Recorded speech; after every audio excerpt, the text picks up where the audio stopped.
And so the last point we're going to look at is asceticism. Now I want you to see the asceticism. Now this is a different type of thing here, because asceticism is it's kind of like it's self-denial.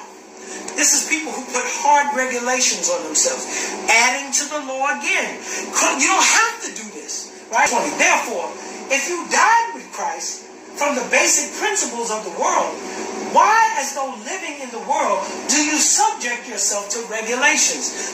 These are people who believe in if I don't do this or if I don't do that, I'm more holy. Human efforts again. So he says, do not touch this. Do not taste that. Do not handle this, which all concern things which perish with using, according to the commandments of the doctrines of men. Here it is again. So it's like it's self-denial. Asceticism is like taking a vow of poverty. Christ paid for everything on the cross, but you want to be more holy, so you take a law of poverty, or they put themselves in unnecessary hardships, trying to be more holy, unnecessary asceticism. It's like it's self-denial. You're trying to do more just to show everyone else that you're more pious or you're more holy or you're this. And so you put yourself through all of those extra things. Deny myself of any kind of luxury in life. This is asceticism. Now this is what monks do. Monks. In the 1400s, 1500s, they started making these mausoleums. And these mausoleums, monks would go in and they would take these vows just to say that they're more holy. Wear the same clothes over and over again. Some of them don't even take baths because they don't want to see their nakedness. Nuns, they vow their life. This is called asceticism, where you go over and beyond trying to do things to then self-deny any kind of pleasure in life. You don't get married. You don't have children. And nowhere in the scripture, matter of fact, it says in Timothy that a bishop or an overseer should be the husband of one wife. And then you're supposed to have children so that you can rule over your house well. But these are people who deny themselves anything like that.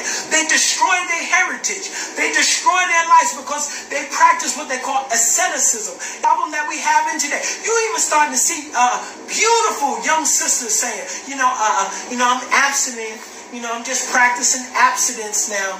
I'm just living for Jesus. And I'm not talking about older women. I'm not talking about young teenagers who are waiting to get married. I'm talking about women in their prime. I'm talking about I'm practicing abstinence and I don't, I'm not dating. I don't want to date, man. I'm just living for Jesus. And it sounds holy and it sounds deep, but I come to tell you, it don't add no points with you with Jesus. Appearance that you're deeper or you're holy. And Paul is saying here in the text, he's saying that's false. And so asceticism is human achievement.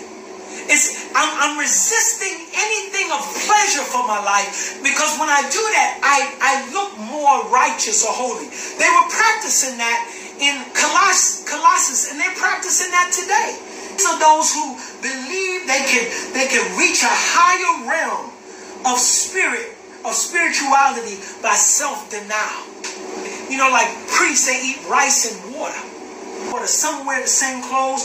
They remove all their comforts. They don't watch television. They don't read newspapers. They don't have any access to the things of the world. They live in a convent.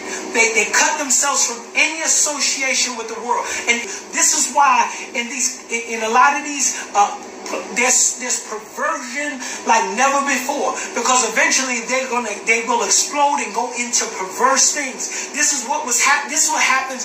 All of that conflict with the Roman Catholic Church, them touching boys and all of this kind of stuff, taking vows of celibacy. I come to tell you, that stuff is dangerous, because human nature, whenever you suppress passion will pervert into something else. And a lot of this stuff is perverted because you're trying to deny yourself.